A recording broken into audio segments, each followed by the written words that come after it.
دوسرے دن سے والا ہے شام تک بھی کیا، چلتے رہے تو اللہ نے اتنا مال دیا کہ مدینہ منورہ میں ان سے بڑا مالدار کوئی نہیں تھا۔ اور حرام نہیں، میرا جملہ یاد رکھنا، کبھی کبھی اللہ تعالیٰ حلال مال بھی بہت دیتا ہے، لیکن اب جو ہے یہ دور ہمارا جو چل رہا ہے، یہ فضائیں ہمارے جو ہے یہ زہریلی فضائیں،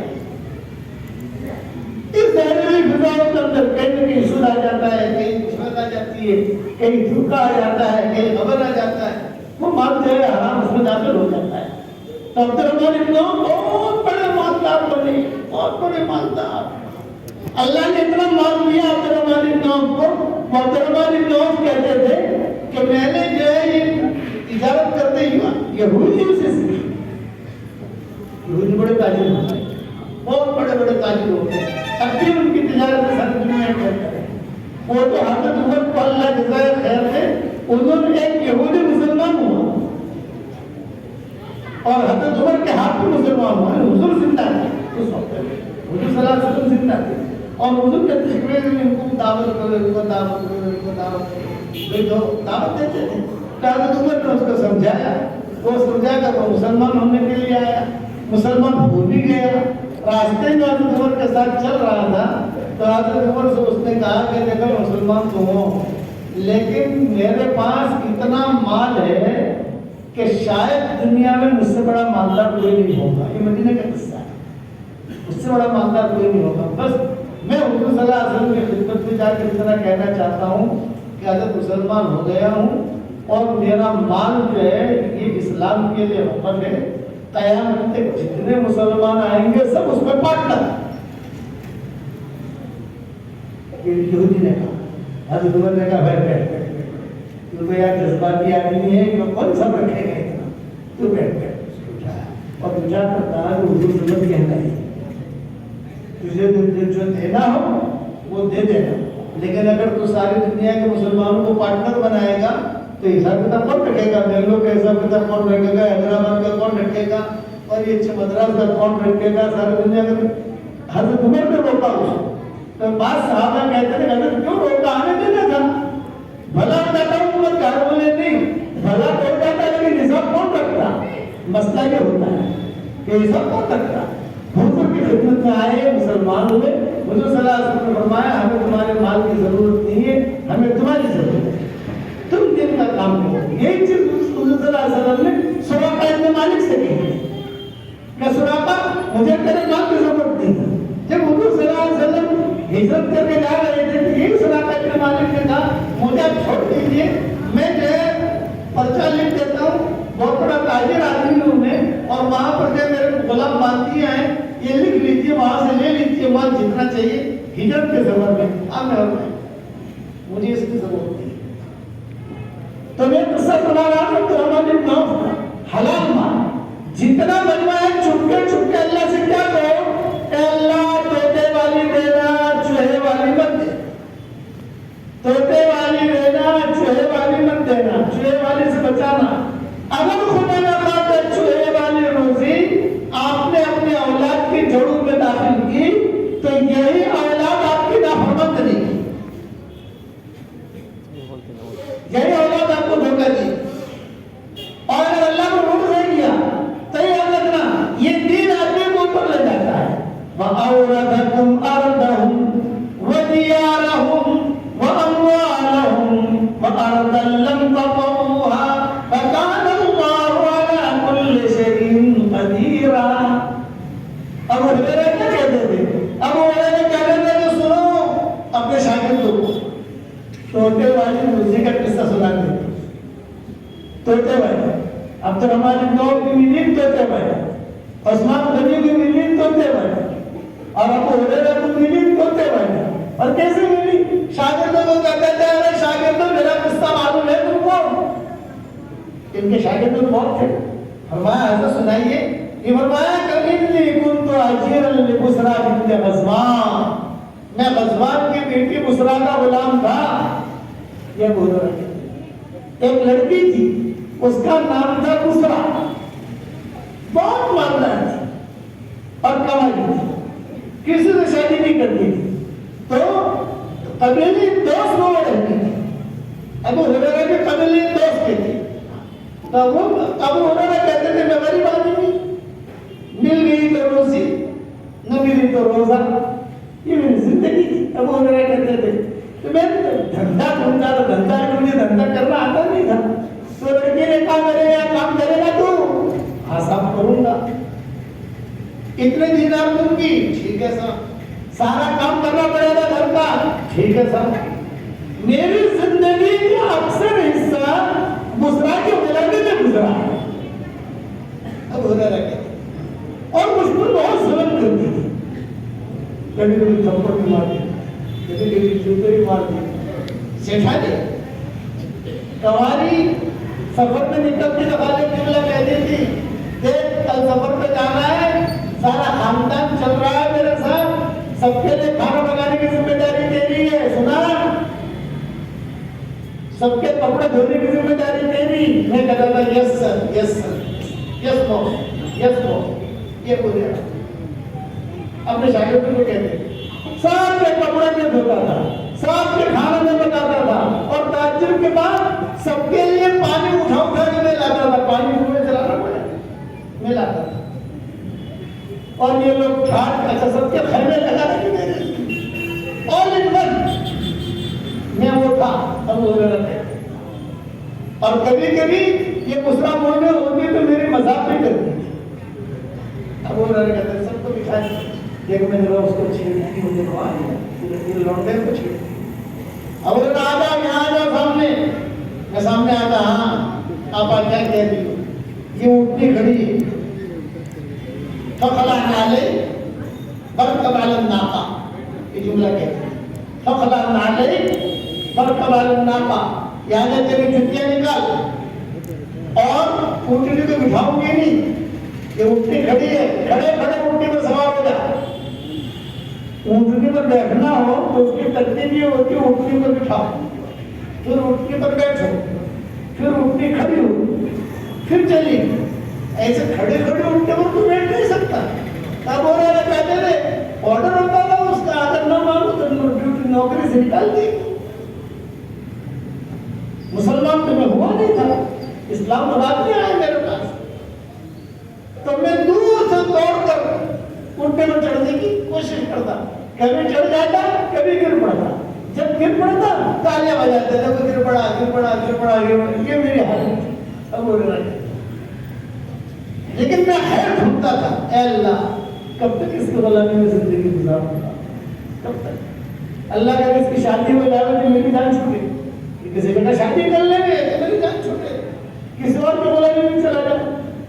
اب وہ کہتے تھے اللہ تعالیٰ نے میرے ساتھ ایسا کرم کا معاملہ کیا کہ اللہ نے مجھے ہدایت دی.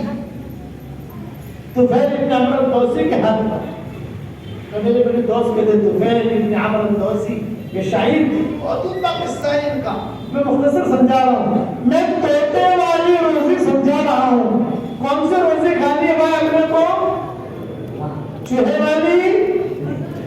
والی آوے تو اس کو دھکا تو دینے چاہیے بھائی, یہ چاہیے ہمیں تو اللہ طوطے والی چاہیے. سمجھ گئے نا.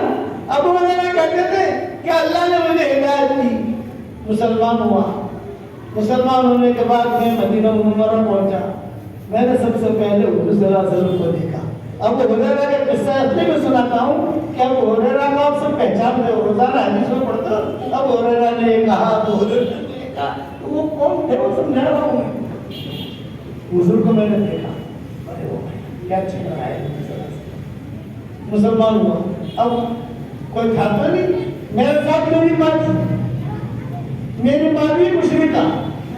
اب ہریرہ کہتے ہیں ایک ہی گھر میں میں اور میری ماں رہتے ہیں, ایک ہی کمرہ مدینہ منورہ. ایک طرف میری چارپائی, ایک طرف میری ماں کی چارپائی.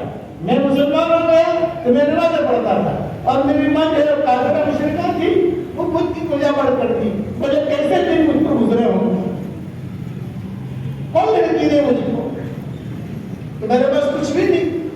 حضور صلی اللہ علیہ وسلم کے پاس میں ایک مرتبہ گیا, بیٹھ گیا. آپ یہ کیوں آئے ہو, کیا بات ہے؟ فرمایا کہ حضرت فاتوں میں فاتح ہیں اور میرا کوئی نہیں ہے مدینہ, میں تو قبیلے میں نہیں دوست نہ ہوں. مسلمان ہو گیا اور فاقے بہت ہیں، اس لیے آپ دعا کریں تو حضور صلی اللہ علیہ وسلم نے محبت کی اور پیار بھرا جواب دیا، تو فکر مت کریں۔ ایک کھجورے لائے حضور صلی اللہ علیہ وسلم اور اپنی دونوں ہاتھوں سے لبے بھر کر حضور صلی اللہ علیہ وسلم نے اب انہیں راتوں کو لے اب انہیں یہ کھجورے کھاتے رہنا، کھلاتے رہنا، دیکھنا مت، گننا مت۔ کتنی باتیں بتائے بھائی؟ 4۔ ماشاءاللہ ہوشیار بندر والی 4 باتیں بتائی، کھاتے رہیو، کھلاتے رہیو، دیکھیو مت، گنیو مت۔ پیسہ گننے سے کم ہو جاتا ہے، برکت ختم ہو جاتی ہے، زیادہ نہیں گننے کا۔ ایک ہی مرتبہ گن کرے گا لگنے میں، ورنہ جنت میں نہیں چلا جائے گا، یاد رکھنا۔ کہ کھاتے رہیو، کھلاتے رہیو، دیکھیو مت، گنیو مت۔ تو اب ہمارا کہتے تھے وہ جب حضور صلی اللہ علیہ وسلم نے وہ کھجوریں دی تو میں نے چھوٹی سی زنبیل بنا لی اور میری ماں سے کہا کہ ماں مجھے زنبیل بنا دے، تو میری ماں نے کہا تو کیا کرے گا زنبیل کو؟ ارے حضور صلی اللہ علیہ وسلم نے مجھے کھجوریں دی، ارے وہ حضور کو گالیاں دیتی تھی۔ ایک ہی کمرے کے اندر ہم دونوں، میں حضور کی تعریف کروں تو گالیاں دے، میں حضور صلی اللہ علیہ وسلم کی بات کروں حضور کی بات کر دیا، بس میں تو جو ہے میرے باپ دادا کے دین پر ہوں۔ یہ کتابوں میں لکھا ہے۔ چنانچہ ابو ہریرہ رضی اللہ تعالیٰ عنہ فرماتے تھے شاگردوں کو سناتے تھے، پھر اپنے ماں کا قصہ بھی سناتے تھے کہ کیسے مسلمان ہوئی وہ۔ ابو ہریرہ کہتے تھے میں نے وہ زنبیل بنوائی اور یہاں لٹکائی اور زنبیل میں کھجوریں۔ پھر کہتے تھے ان کھجوروں میں اللہ نے اتنی برکت دی، یہ طوطے والی روزی کہہ رہا ہوں، چوہے والی نہیں، طوطے والی روزی برکت ہوتی ہے۔ وَلَوْ أَنَّ أَهْلَ الْقُرَىٰ آمَنُوا وَاتَّقَوْا لَفَتَحْنَا عَلَيْهِمْ بَرَكَاتٍ مِّنَ السَّمَاءِ وَالْأَرْضِ۔ اگر بستی والے ایمان لے آئے، تقویٰ اختیار کر لیا، ہم برکتوں کا دروازہ کھولیں گے۔ اور ایسا کھولا ہے، وہ میرا کہتے تھے سب دن کے بتاتے اور یہ کہتے تھے کہ ان کھجوروں میں اللہ نے اتنی برکت دی، اتنی برکت دی کہ میں 27 سال تک کھاتا رہا، 27 سال تک کھلاتا رہا، لیکن وہ طوطے والی کھجوریں ختم نہیں ہوئی۔ حساب کر کے بتاتے تھے فلاں سن میں مسلمان ہوا، فلاں سن میں حضور کا انتقال ہوا، پھر ابوبکر کا فلاں سن میں انتقال ہوا، پھر عمر فلاں سن میں شہید ہوئے، پھر عثمان فلاں سن میں شہید ہوئے۔ جس دن عثمان شہید ہوئے ہیں تو حضرت علی نے مجھے کہا تھا کہ ابو ہریرہ تیری ڈیوٹی ہے عثمان کی حفاظت کرنا، وہ آگے نہیں ماننے کے لیے، وہ میں اکیلا سنبھال نہیں سکتا۔ اور لوگ آئے، داخل ہوئے، یہاں سے داخل ہوئے، یہاں سے داخل ہوئے، مدینہ منورہ میں بھگدوڑ مچی۔ اس بھگدوڑ کے اندر میری زمین کہیں چھٹ گئی، کھجوریں ختم نہیں ہوئی تھی۔ 27 سال تک کھاتا رہا، 27 سال تک کھلاتا رہا، یہ طوطے بیٹھے۔ شاگردوں نے کہا سبحان اللہ سبحان اللہ سبحان اللہ سبحان اللہ، کہ اس سے آگے کی بات بتاؤں؟ یہ کہا بتاؤ۔ میں نے حضور صلی اللہ علیہ وسلم سے کہا کہ اگر بھول جاتا ہوں، حدیث یاد نہیں رہتی، تو حضور صلی اللہ علیہ وسلم نے اپنی چادر بچھائی اور چادر بچھا کر کچھ پڑھا اور پڑھ کر جو ہے وہ چادر میرے سینے سے لگائی۔ اب کوئی بھی حدیث سنتا ہوں تو مجھے حدیث یاد ہوتا ہے، بھولتا نہیں، حدیث نہیں آ گئی۔ شاگردوں نے کہا سبحان اللہ کہ اس سے آگے کی بات بتاؤں؟ یہ تو بتائیے۔ یہ تو حضرت عمر کا دسترخوان لگتا تھا مسجد نبوی میں، تو کہتے ہیں وہ ہریرہ تیری کھجوریں لا، تو میرے کھجوریں سب سے پہلے دسترخوان میں آتی تھی، میرے ایسا نکلتا رہتا تھا،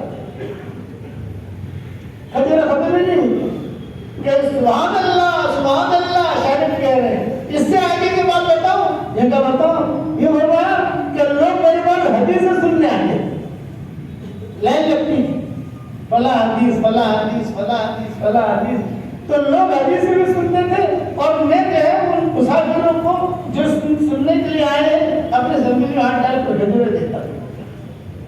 یہ طوطے والی روزی ہے، طوطے والی اللہ سے کون سے مانگو گے بھائی؟ چوہے والی نہیں۔ شاگردوں نے کہا سبحان اللہ، کیا اس سے آگے کی بات بتاؤں؟ یہ تو بتاؤ۔ یہ فرمایا کہ اللہ نے کہ ابھی ابو ہریرہ کو جو غلامی میں زندگی گزارنے والا تھا،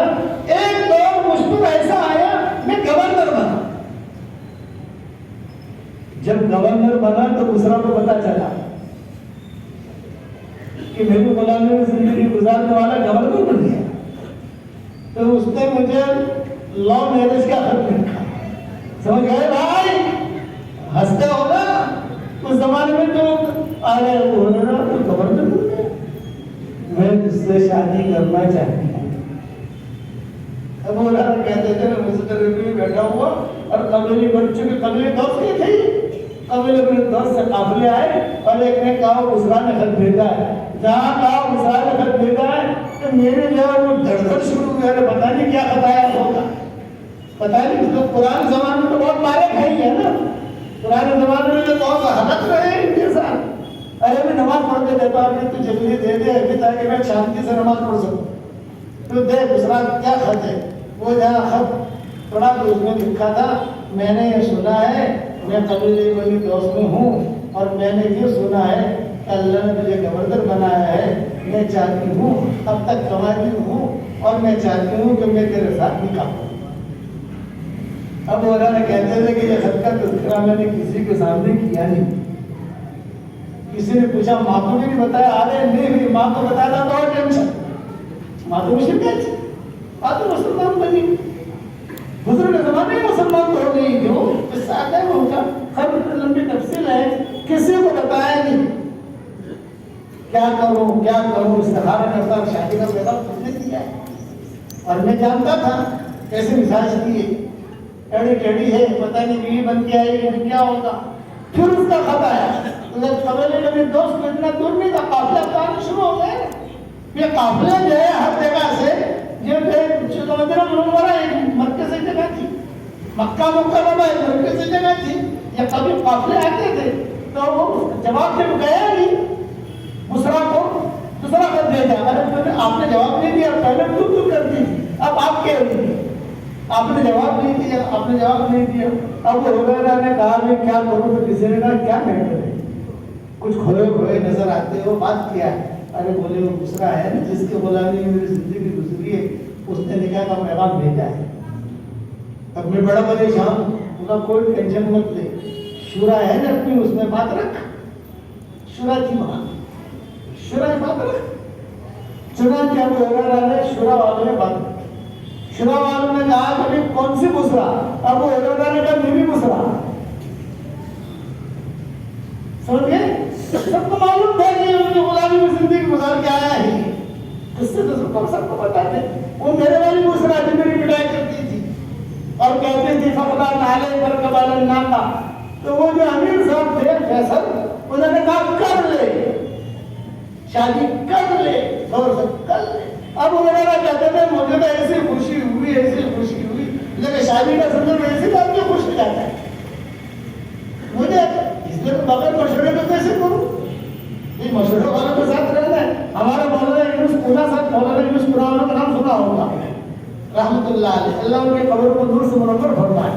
وہ اپنا قصہ سنا ہے کہ میں اس پر سناتا ہوں کہ شادی کا نام لیتی اگر میں پر پوتے کی بھی شادی ہو رہی ہوگی نا تو پر دادا بیٹھا ہوا ہوگا وہ شادی میں اس کی بھی تمنا ہوگی کہ کاشی مجلس میری ہوتی. تو مولانا سناتے تھے ہم کو کیا بہت مزاحی طبیعت تھی ان کی. نظام الدین میں آتے تھے اس قسم کی راتوں میں بیٹھ کر سناتے. بولے کہ میں شروع میں جو دعوت کے کام میں لگا گناہ میں تو میرے پاس اتنے پیسے نہیں تھے کہ میں کسی کی خدمت کروں اور کوئی کاری میں نہیں تھی. بس میں سفر کرتا، ٹکٹ 10 پیسے کا ہوتا تھا، 15 پیسے کا، 25 پیسے کا، جاتا آتا تھا. لیکن وہ مسجد کا امام تھا تو مرکز تھا اس مسجد کے امام وہ تھے. تو فجر کی نماز پڑھا کر جب میں بیٹھوں تو میں پہلے سب میں دیکھوں تو کوئی نیا چہرہ تو نہیں ہے نا بھائی.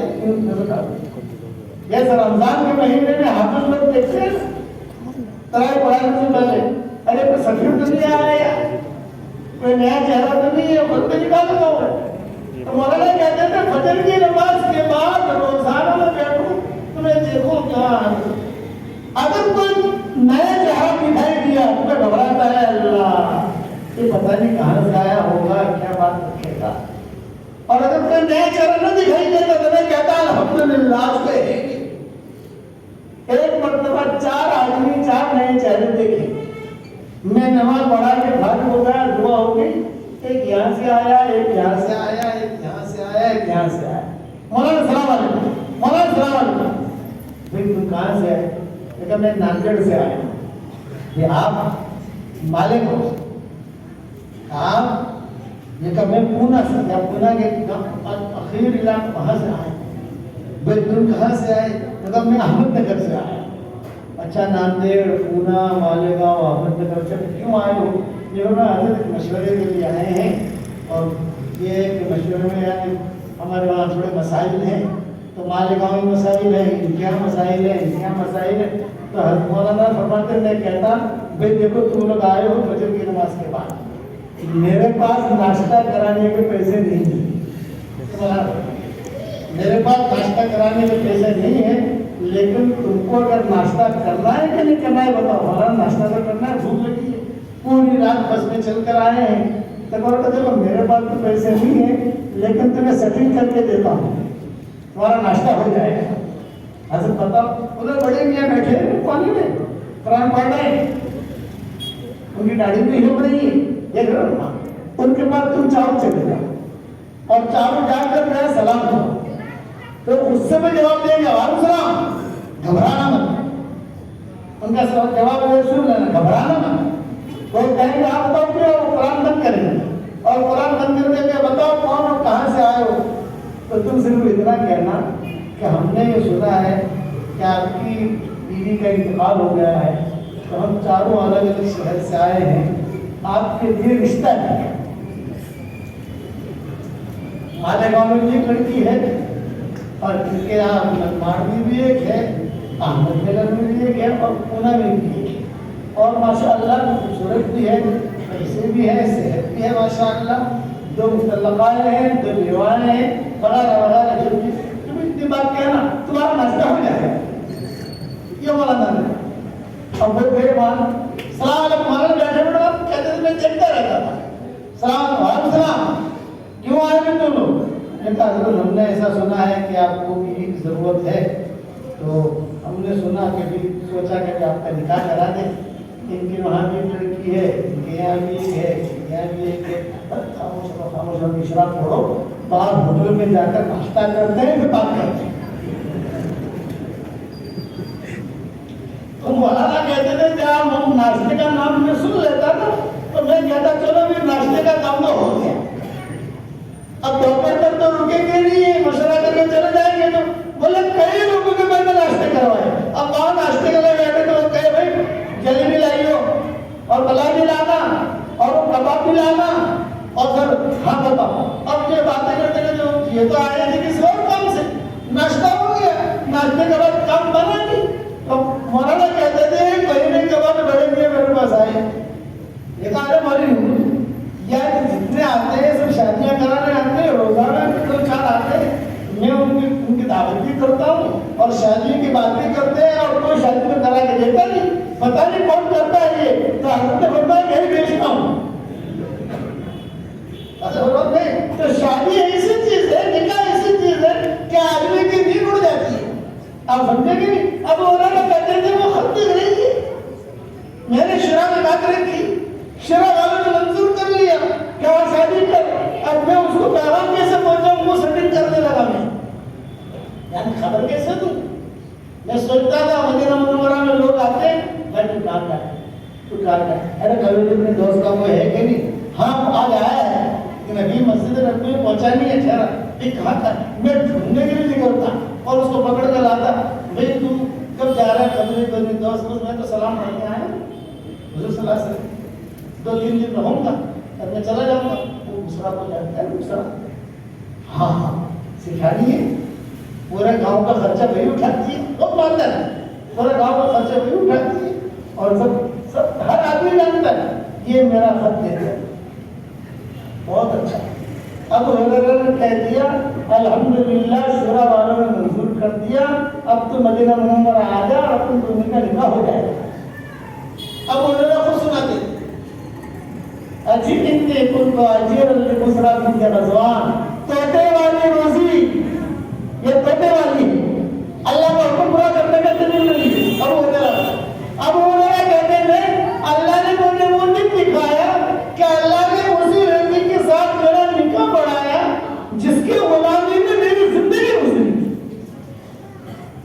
میری بیوی بنی. ابو ہریرہ کہتے ہیں شب زفاف میں جب داخل ہوا میں قبر میں تو ظاہر بات ہے کہ میاں بیوی یہ سے باتیں کرتے ہیں.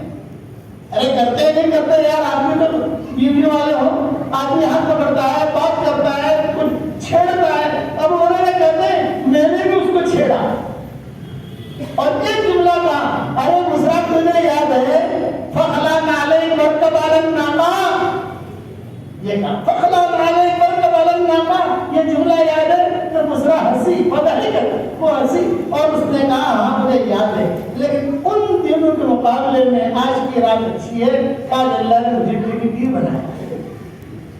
یہ توتے بھائی اب شادی میں کہا سبحان اللہ بولی, اسی کے ساتھ میری زندگی گزری. اور سنو اللہ تعالیٰ مجھے لے کر ایسا چلا کہ اللہ نے ایک لڑکی دی, وہ لڑکی جوان ہوئی. میں نے اللہ سے دعا مانگی, اے اللہ میری لڑکی جوان ہوئی ہے, اس کے لیے کوئی رشتے کا انتظام کر. کہ میرا داماد کون بنا؟ سعید ابن مسیب میرا داماد بنا. یہ بول رہا ہے میرے داماد کی لڑائی ہوئی. اب سعید ابن مسیب کی اور ابو ہریرہ کی لڑائی ہوئی. لڑائی کیا یعنی مسئلے میں نوک جھوک ہوئی. اب جنت میں بازار ہے کہ بازار میں ملاقات ہو گئی ابو ہریرہ کے سعید ابن مسیب. تو چچا کہتے تھے ابو ہریرہ اپنے سر کے اوپر لکڑی کا چپڑ کے جا رہے, چچا کیا جنت میں بازار ہے؟ ہم آپ سے حدیث سن رہے ہیں, کیا یہ حدیث صحیح ہے؟ ابو ہریرہ کہتے تھے مجھے غصہ ہے, اور میرا داماد ہے, میں اس کا خسر ہوں, پورا مدینہ میری حدیثیں سنتا ہے اور یہ مجھ سے سوال کرتا ہے کیا یہ حدیث صحیح ہے؟ اور کچھ کہتا اور یہ ہاتھ پکڑا اور ہاتھ پکڑ کے سیدھا حضور کی قبر میں لا کے کھڑا کیا اور کہا میں 3 مرتبہ قسم کھا کے کہتا ہوں اس قبر والے سے میں نے سنا ہے ان فی الجنۃ الاسواق, ان فی الجنۃ الاسواق, ان فی الجنۃ الاسواق. یہ قصہ بیان کرتے ہیں ابو ہریرہ. بڑی لمبی تفصیل ہے. توتے والی روزی سمجھ گئے بھائی؟ تو توتے والے کھانے نہیں کھانی, چوہے والے بھی. اب ہمارا جو سارا قصہ میں نے جو شارٹ بیان کیا ہے, ابھی تو بہت لمبا قصہ ہے ان کا, اپنی زندگی کے حالات خود بیان کرتے تھے, آخر تک رہے ہیں. ابو ہریرہ, انس بن مالک, سعد بن ابی وقاص, ام سلمہ, یہ ان کی عمریں بہت لمبی ہوئی. امہات المؤمنین میں سب سے آخر میں جانے والی ام سلمہ اور حضرت عائشہ ہے, اور صحابہ میں سب سے آخر میں دنیا میں جانے والے انس بن مالک ہیں, سعد بن ابی وقاص ہیں, یہ ابو ہریرہ ہے. یہ لوگ سب سے آخر میں جو آخری کھیل تھی صحابہ کی. جیسے ہمارے کہتے ہیں نا مولانا رضا صاحب رحمۃ اللہ علیہ کے دیکھنے والے سب چلے گئے 2-4 بار. مولانا یوسف صاحب رحمۃ اللہ علیہ کو دیکھنے والے ابھی لوگ ہیں. مولانا انعام صاحب کو دیکھنے والے لوگ ہیں. مولانا عمر صاحب پالم پوری کے ساتھ رہے ہوئے ابھی لوگ ہیں. ایسا تو صحابہ کے دور کے اندر لوگ ان کی بہت قدر کرتے تھے, بھئی یہ آخری کڑی ہے, تو دور دور سے لوگ دیکھنے آتے تھے. یہ ابو ہریرہ ان لوگوں میں سے تھے. تو ابو ہریرہ جب پورا قصہ سنا دیتے, پورا قصہ تو سناؤں گا نہیں, جب 8:10 ہو گئے برابر ہے, پورا قصہ بھی دوسری مرتبہ اللہ کی مجھے لائے گا انشاءاللہ سناؤں گا. آخری میں ابو ہریرہ کی آئے پڑھتے تھے وَأَوْرَثَكُمْ أَرْضَهُمْ وَدِيَارَهُمْ وَأَمْوَالَهُمْ فَأَرْضًا لَّمْ تَطَئُوهَا وَكَانَ اللَّهُ عَلَىٰ كُلِّ شَيْءٍ قَدِيرًا. کہ اللہ نے تم کو ان کی زمین کا مالک بنایا, ان کے مال کا مالک بنایا, ان کی جگہوں کا مالک بنایا. اللہ ہر چیز پر قادر ہے. اگر اللہ کا حکم آدمی پورا کرتا ہے تو اللہ اس کو توتے والی دیتا ہے, چوہے والے سے بچا دیتا ہے. اور اگر اللہ کا حکم پورا نہیں کرتا تو چوہے والی ملتی ہے جیسے فرعون ملی, جیسے قارون کو ملی, جیسے حامان کو ملی, شداد کو ملی. پیسوں کو کمی تھی بھائی, مجھے بتاؤ قارون کے پاس کوئی کمی تھی, فرعون کے پاس کوئی کمی تھی, لیکن چوہے والے. اور حضرت عثمان کے بعد یہ توتے والے, عبد الرحمن بن عوف کے بعد یہ توتے والے. حضور نے کتنا اونچا لقب دیا. جب حضور کا انتقال کا وقت آیا تو ساری مائیں بیٹھی. ام سلمہ نے پوچھا کہ حضرت آپ دنیا سے جا رہے ہیں, ہمارے گھر خرچے کا کیا, ہمارے گھر خرچے, اس لیے کہ نبی کا مال میراث, ان کے مال میں بھی میراث نہیں دیتے. اس کا معاملہ سر مسلمانوں کا ہوتا ہے. سلمان نے سوال کیا تھا حضور کے انتقال سے پہلے مرض الموت میں تھے حضور صلی اللہ علیہ وسلم. تو حضور صلی اللہ علیہ وسلم نے آ کے کھولی اور کہا تم لوگ فکر نہ کرنا، ایک صادق الایمان آدمی آئے گا جو تمہارا خرچہ اٹھائے گا. نہ مل گیا صادق الایمان، نبی کی زبان سے صادق الایمان کا ذکر نکل جاتا ہے بہت بڑی ایک صادق الایمان. چنانچہ مائیں کہتی تھی کہ پتہ نہیں صادق الایمان کون ہے، پتہ نہیں صادق الایمان کون ہے، پتہ نہیں کون ہے. لیکن جب حضور صلی اللہ علیہ وسلم کا وصال ہوا تو ماؤں کو جو خرچہ ملنے لگا بیت المال سے، لیکن کتنا ملے گا؟ جتنا قانون ہے. یہ قانون 1000 روپے کا 1000 روپے ملے گا، زیادہ نہیں ملے گا. باقی کا خرچہ اور عبدالرحمن بن عوف نے سب کے سامنے کہا کہ میں ماؤں کے لیے ایک باغ خریدتا ہوں، یہ باغ جو ہے ماؤں کے لیے وقف ہے، اس کی ساری آمدنی ماؤں کے پاس ہے. وہ باغ میں اتنے پھل آتے تھے اور اتنی کھجوریں آتی تھی، حضرت عائشہ کہتی ہیں کہ ہمارے پاس دینار اور درہم کھجوروں کی طرح بوریوں میں بھر گیا. حضرت عائشہ کی ملا کہتی عبدالرحمن بن عوف کا پوتا چھوٹا، وہ پوتا جو ہے وہ کھیلتے کھیلتے حضرت عائشہ کے کمرے میں آتا تھا. حضرت عائشہ کھڑے ہو کر اس اپنے سینے سے لگاتی اور ایک جملہ کہتی، بیٹا تیرے دادا کے لیے میں روزانہ دعا کرتی ہوں، روزانہ، کہ اللہ اسے جنت کے سلسبیل چشمے سے پانی پلا، اسے جنت کے سلسبیل چشمے سے پانی پلا. یہ اللہ عبدالرحمن بن عوف کے پوتے اور اتنا اونچا درجہ دیا اللہ نے کہ حضور صلی اللہ علیہ وسلم نے صرف 2 کے پیچھے نماز پڑھی. ایک صدیق اکبر، ایک عبدالرحمن بن عوف، اور کسی کے پیچھے حضور نے نماز نہیں پڑھی. صدیق اکبر یہ قصہ تو معروف ہے مسجد نبوی کا، لیکن عبدالرحمن بن عوف کے پیچھے یہ کہا کہ وہ کسی جگہ سفر پر تھے اور سفر پر جب تھے تو فجر کی نماز کا وقت آ گیا. حضور صلی اللہ علیہ وسلم نے زندگی میں کبھی بھی مسجد نبوی میں اذان نہیں دی، کبھی بھی حضور نے مسجد نبوی میں اذان نہیں دی. صحابہ کہتے تھے حضرت اذان دیجیے، عبداللہ بن مسعود دے گا، بلال دے گا، فلاں دے گا، میں نہیں دوں گا. حضرت آپ سفروں میں اذان دیتے، جہاد کے سفر کے لیے گئے، صحابہ کے ہاتھ دھو رہے کر اللہ اکبر کہہ کر اذان دیتے، لیکن مسجد نبوی میں کبھی اذان نہیں. تو علماء لکھتے کہ کیوں اذان نہیں دی؟ سوال پیدا ہوتا ہے، اذان تو دعوت کا کام ہے، بہت بڑی دعوت ہے. اس کی تشریح میں علماء لکھتے ہیں کہ حضور صلی اللہ علیہ وسلم کہتے ہیں حی علی الصلاۃ، حی علی الفلاح، اور وہ اگر غفلت کی وجہ سے حضور کی اس آواز پر مسجد میں نہ آیا وہ تو ہلاک ہو جائے گا. نبی نے بولا ایسا آدمی نبی بولا رہے تو ابئی نے 5 نماز پڑھ رہے تھے مسجد رکھتے، حضور نے کہا ابئی تعال یا ابئی، تعال یا ابئی. ابئی نے کہا آپ نے سنا نہیں تو حضور بلا رہے، لیکن بس کیا دل میں ایک رکعت نہیں کرتی جاتا جانے کی دیر ہوگی. حضور نے پوچھا لیکن تاخیر تیار ہو گئی، وہی آپ نے تاخیر کیوں کی؟ میں سوچا کہ ایک رکعت حضور نے یہ آیت پڑھی، یا ایھا الذین آمنوا استجیبوا للہ وللرسول اذا دعاکم لما یحییکم. یہ آیت تو نبی سنی ہے، اللہ اس کا رسول بولا تو فوراً آ جاؤ. کب کہتے تھے کب، اسی لیے علماء نے لکھا ہے حضور نے زندگی میں کبھی بھی اذان نہیں کی مسجد میں، وہاں اذان دیتے تھے. اب اذان بھی ہو گئی، یہ سب ہو گیا، حضور تو حاضر ہو گئی، چلے گئے آگے. صحابہ انتظار میں تھے، سورج نکلنے کا وقت ہو گیا. اب صحابہ جب پہاڑی کو دیکھتے تھے حضور پہاڑی کے پیچھے تھے، وہاں پہاڑی کو دیکھتے تھے، سورج کو دیکھتے تھے، پہاڑی کو دیکھتے تھے، سورج کو دیکھتے تھے. اور سورج جب بس نکلنے والا ہے، سلام کرنے والا ہے، روشنی تو ہوتی ہے نا تھوڑی، پتہ تو چل جاتا ہے آدمی کو. تو صحابہ نے آپس سے مشورہ کیا کیا بھائی نماز کا مسئلہ ہے شاید قافلے کا، تو سب نے مشورہ کر کے عبد الرحمن بن عوف کو امام بنا دیا۔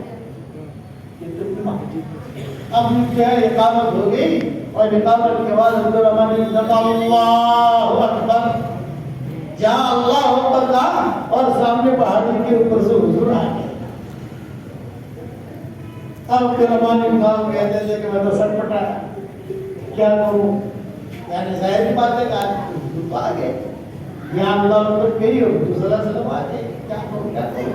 حضور نے بھاگ لیا تو حضور نے کھڑے کھڑے کہا ہاتھ کے اشارے سے اور حضور صلی اللہ علیہ وسلم خود آئے اور خود آ کر سب سے آخری سب میں یہ سب مقتدی کھڑا ہوتا ہے ویسے نماز پڑھی، اور پھر اس کے بعد تو یہ عبد الرحمن بن عوف کی ایک بزرگی ہے، سعادت مندی ہے کہ نبی نے فجر کی نماز ان کے پیچھے پڑھی۔ نبی کسی منافق کے پیچھے نبی نماز نہیں پڑھے، نبی منافق کے پیچھے نماز نہیں پڑھے۔ یہ عبد الرحمن بن عوف اتنا مال دیا اللہ نے اتنا مال دیا، جب عبد الرحمن بن عوف کا انتقال ہو گیا 4 بیویاں تھی بھائی، کتنی بیویاں؟ ہماری طرح ایک مزار نہیں تھا، ایک مزار میں سرما لے گئے ترکت تھی اس زمانے میں، آج تو 2 بیویاں گئے، ارے دنیا کر لی، ارے کتنا بڑا گناہ کر لیا ہو۔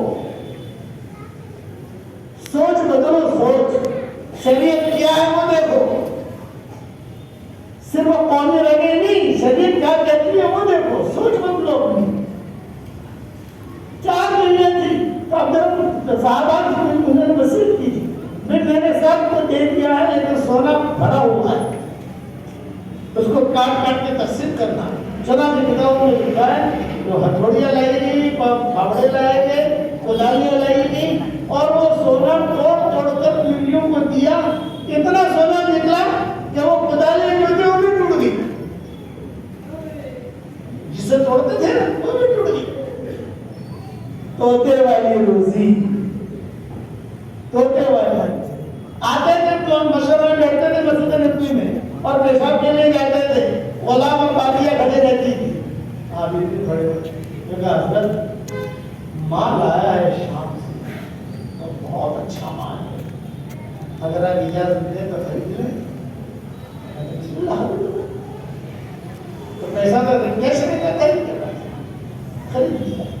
اب میرے بعد جب نماز وضو کر کے مسجد میں آ گئے، دوسرے مرتبہ پیشاب کے لیے نکلے تو یہی لوگ کھڑے ہیں، اب کیوں کھڑے ہو، مال خرید لیا، ایک آدمی خرید بھی لیا، ٹک بھی گیا اور اتنا نفع ہوا۔ توتے والی یاد رکھنا، دین کا کام کرو گے تو اللہ توتے والی دے گا اور ہمیشہ کے لیے رہے گی۔ یہ صرف عبد الرحمن بن عوف کے ساتھ نہیں ہوا ہے، یہ ایک اسلم کا کیا قصے سناؤں یار مدینہ منورہ کے بڑے بڑے لوگوں کے ساتھ ہوا۔ میرے والد صاحب رحمۃ اللہ علیہ فرماتے تھے حلال کا لقمہ یہ آدمی کو جنت کی گہرائی تک پہنچا دیتا ہے اور حرام کا لقمہ آدمی کو جہنم کی گہرائی تک پہنچا دیتا ہے، پتہ نہیں چلتا۔ ان الذين يأكلون أموال اليتامى ظلما إنما يأكلون في بطونهم نارا وسيصلون سعيرا۔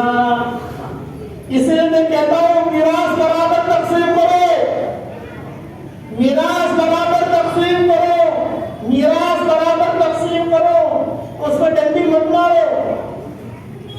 آج میں وہاں مسجد میں بیٹھا ہوا ممی کی ماما کی مسجد میں اور ایک لڑکی آئی جوان بچے کے ساتھ اور وہ کہنے لگی کہ مولانا آپ سے تنہائی میں مجھے 5 منٹ بات کرنی ہے۔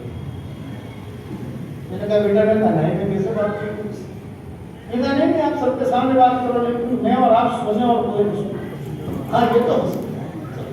باہر میں چلا گیا اور اس نے کہا کہ حضرت میں فلاں کی لڑکی ہوں فلاں، بس ایک مسئلہ تمہیں پوچھنے آئی ہوں، میرے بھائی بہت مالدار ہیں اور میں اکیلی بہن ہوں، انہوں نے جو ہے میرے باپ کے مرنے کے بعد کوئی میراث نہیں دی، ایک پوٹلی لیا ہے، پوٹلی سمجھے، اس کے اندر پتہ نہیں کیا تھا اور کہا کہ لو بہن لو یہ تمہارا حق ادا ہو گیا اور تم ہمیں واپس کرو۔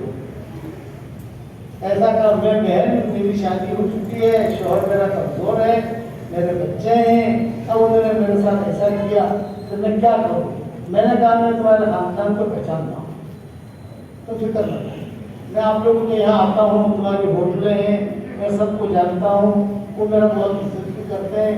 میں نے فوراً جو ہے اس پر ایکشن لیا، ان لوگوں کو فون کیا اور یہ کہا کہ آج کے بعد تمہاری اور میری کٹی سمجھتا ہوں نا،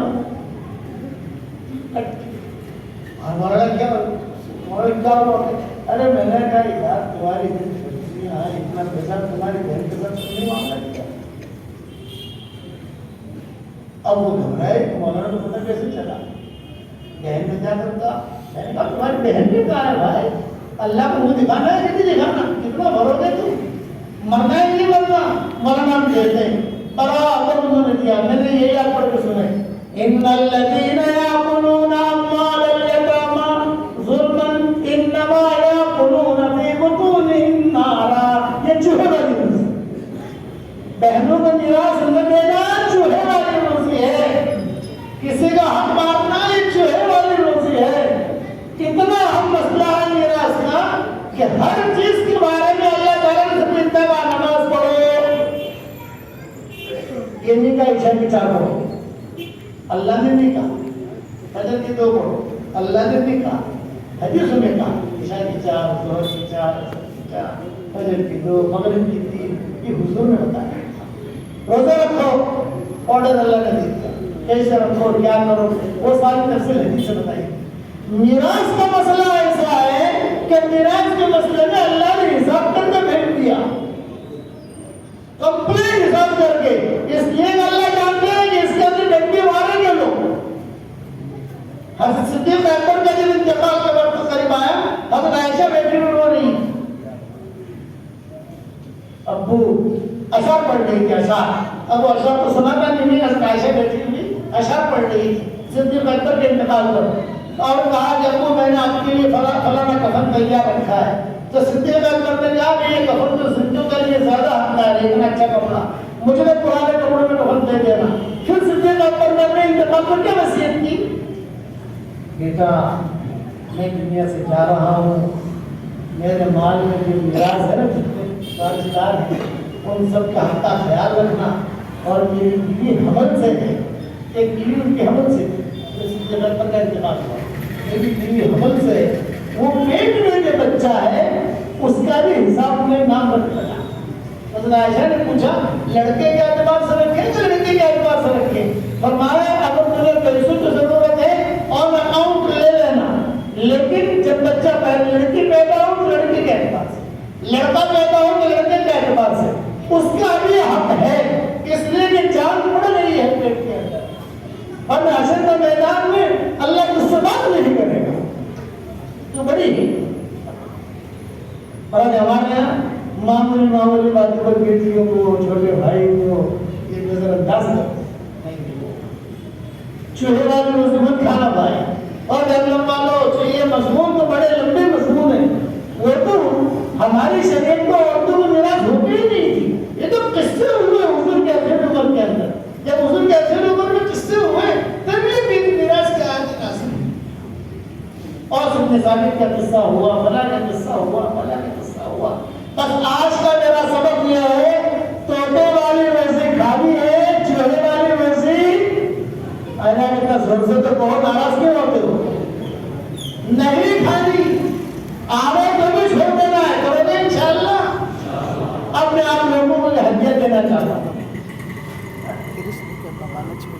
میں آپ لوگوں کو ایک ہدیہ دینا چاہتا ہوں، بلکہ 3 ہدیے دینا چاہتا ہوں، قبول کرو گے بھائی؟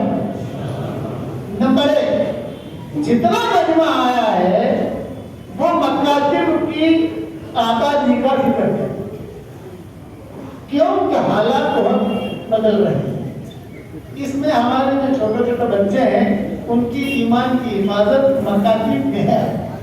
5 تمہارے گھر میں یا تمہارے گاؤں میں اگر 5 مسلمان ہیں تو یہ مکتب قائم کرو، اگر آپ کے یہاں 10 مسلمان ہیں مکتب قائم کرنا، آپ کو خرچہ نہیں کرنا، آپ کو تھوڑی سیٹنگ کرنی ہے، ترتیب کرنی ہے، سمجھانا ہے، اور وہ لوگ خرچہ کریں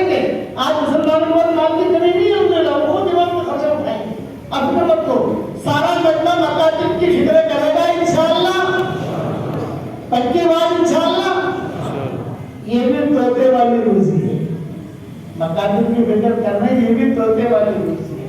اچھا دوسرا حسن اخلاق، ہمارے برادران وطن کے ساتھ اچھے اخلاق، اچھے اخلاق، حسن اخلاق یہ خاموش فتنوں کا علاج بھی ہے اور خاموش اسلام کی دعوت بھی، یہ جو یاد رکھنا ہے، اچھے اخلاق یہ خاموش فتنوں کا علاج بھی ہے اور خاموش اسلام کی دعوت بھی ہے۔ سب بہت اچھے اخلاق یاد آئے گی، نہیں آگے دکھانا نہیں، بہت محبت سے میں ابھی 15 دن پہلے کسی جگہ گیا تھا تو وہاں پر پولیس کمشنر کون سی جگہ گئے تھے، کسی کو گئے تھے شاید، کسی کو گئے تھے تو ڈھابا ہے کسی کو، وہ اس نے ہمیں دعوت دی وہاں ممبئی میں کہ حضرت ہمارے یہاں میں گیا وہاں گیا تو جو پورے تھانہ ڈسٹرکٹ کا پولیس کمشنر بہت بڑا وہ ہم سے ملنے کے لیے آیا۔ میں نے اس کو تصویر بھی ہدیہ دی، میں نے کہا دیکھو یہ میری تصویر ہے، جاندار، شاندار، مالدار، دیندار۔ اس کو میں نے تصویر دی تو اس نے میرے آنکھوں سے لگائی، سر پہ رکھی، میں کہا میں نے بہت مجھے ہدیہ ملی ہے، مجھے بہت زیادہ لمبا ہدیہ ملا، میرے لیے آپ نے یہ کام کیا، مجھے بہت خوشی ہوئی وغیرہ۔ حسن اخلاق دو ہدیے ہو گئے بھائی، ایک ہدیہ کیا ہے مکاتی، سمجھ گئے بھائی، اور دوسرا ہدیہ کیا ہے حسن اخلاق، اور تیسرا ہدیہ دے رہا ہوں جو جاندار، شاندار، مالدار، دیندار ہدیہ ہے۔ سارا مہینہ روزانہ 313 مرتبہ سورہ اخلاص پڑھنے کی عادت ڈالیں ڈالیں انشاءاللہ، تو 313 مرتبہ سورہ اخلاص پڑھیں گے انشاءاللہ ہم، تو حدیث شریف میں آتا ہے تقریباً 31 بنگلے ہمارے جنت میں تیار ہو جائیں گے۔ بنگلور میں پراپرٹی بہت بنانی ہے الحمدللہ، اللہ بہت برکت دے اور توتے والی کر دے، اگر چوہے والے ہیں بھی تو اللہ توتے والی کر دے، آمین تو کہو۔ اب جنت میں پراپرٹی بناؤ، کتنی مرتبہ پڑھتا ہے بھائی 313 مرتبہ، روزانہ 31 بنگلے بناؤ، 31 پراپرٹی بناؤ، 31 محل بناؤ، اور آپ جو 31 محل بناؤ گے کوئی انکم ٹیکس والا وہاں پہنچے گا نہیں۔ دنیا میں 2 فلیٹ اگر آپ لے لو تو انکم ٹیکس والوں کا فون آتے ہیں کیا؟ یہ پیسے کہاں سے لائے؟ وہاں 31 بنگلے ہوں گے، کوئی پوچھنے والا نہیں، اور اللہ تعالیٰ خود اپنے ہاتھ سے دے گا کہ لو تمہارے لیے۔ اس لیے آپ پڑھو گے روزانہ انشاءاللہ، میری بات یاد رکھنا، 313 مرتبہ سورہ اخلاص پڑھنے کے بعد جو دعا مانگی جاتی ہے اللہ دعا قبول کرتا ہے، جو حاجتیں ہوتی ہیں اللہ اس کی حاجت کو پوری کرتا ہے۔ آپ کے دل میں یہ آئے گا کہ مولوی صاحب اتنے سارے پہل کیا کریں گے، میں کہتا ہوں ٹینشن مت لو، جب جنت میں جائیں گے وہاں جا کر مشورہ کر لیں گے انشاءاللہ۔ کہ جاندار، شاندار، مالدار، دیندار، یہ میرا ہدیہ ہے، اور یہ میری تصویر، یہ بھی جاندار، شاندار، مالدار، دیندار۔ اب اتنا بڑا مجمع ہے، سب کو تو میں تصویر دے نہیں سکتا، ہمارے امام صاحب کو دے دیتا ہوں، یہ ماشاءاللہ قرآن بھی اچھا پڑھا ہوتا ہے، اور ہمارے اس کو دیتا ہوں اس نے نظم بھی اچھی پڑھی، میں نے دونوں کو دینے کی نیت کی، جاندار، شاندار، مالدار، دیندار، کرو گے انشاءاللہ بھائی۔ اب بتاؤ دعوت کی کامیابی لوگوں میں انشاءاللہ، جب آپ ہو رہے گا قصہ پرانی ہوا وہ باقی ہے، تو انشاءاللہ باقی کوئی بیان کریں گے اللہ تعالیٰ جب لائے گا ہم کو۔ ابھی تو میرے 3 ہدیہ قبول کر لیے کہ نہیں آپ نے؟ نمبر 1 کیا ہے مکاتی، مکاتی کا عمل، اور سمجھ میں نہ آتا یا علماء کا حافظ صاحب ہے یہ لوگ اس کو شکا کر لو، یہ حضرات کام قائم کرتے ہیں، محنتیں کرتے ہیں الحمدللہ۔ اور دوسرا یہ کیا ہے حسن اخلاق، اور تیسرا 313 مرتبہ ہاں اچھے ہو گئے ماشاءاللہ، اور پھر چوتھی بات توتے والی روزی، یہ بتاؤ مجھے توتے والی روزی، میراث دو گے سب کو، بہنوں کو میراث دو گے؟